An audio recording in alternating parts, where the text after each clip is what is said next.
ឯងជាច្រើនដងមុនដាច់ចិត្តប្រាប់អូនព្រោះខ្លាចស្ងួនគ្មានចិត្តគ្មានអារម្មណ៍ដូចប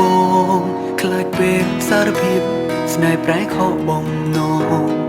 បងច្បាស់ជាត្រូវក្រំគ្រាចិត្តបងក៏ដឹងព្រោះលើស្នេហ៍មុនអូនទៅបែកចិត្តជាមួយនឹងគូស្នេហ៍ថ្មីនេះគឺជាហេតុដែលធ្វើឲ្យចិត្តស្រីខ្លាចអ្វីមិនចង់មានស្នេហ៍ទៀតអាចទេបើសិនបងសារភាពស្រឡាញ់អូនតាំងពីលើកដំបូងតើអូនប្រណីទេកុំកិនរឿងអតីតកុំកិនថាមកដូចគេសូមមានមេធ្វើជាសង្សារថ្មីសន្យាជាមួយអូនក្នុងនាមជាកូនប្រុសបងពេញមានបេះដូងស្មោះប្រកល់ជូនអូនសង្ឃឹមថាបងអាចទទួលបានពាក្យថាស្នេ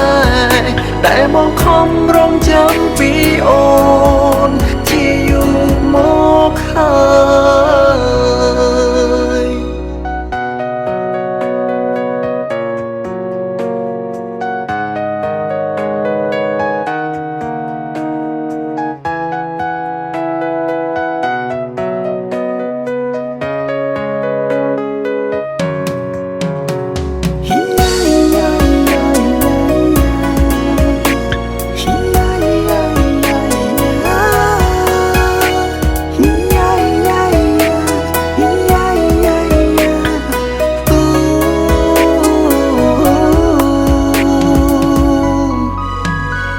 អូនធ្លាប់មានរបួសព្រោះស្នេហាមិនស្មោះឬប៉ះចំមនុស្សដែលមានបេះដូងពីរបីបងសូមសន្យាជានាងមានតែស្រីរៀមភាំងក្តីគ្មានថ្ងៃប្រែអាចទេបើសិនបងសារភាពស្រឡាញ់អូនតាំងពីលើកដំបូងតើអូនប្រណីទេកុំកិនរឿងអតីតកុំកិនថាមកដូចគេសូមមានមេធ្វើជាសង្សារថ្មីសន្យាជាមួយអូនក្នុងនាមជាកូនប្រុស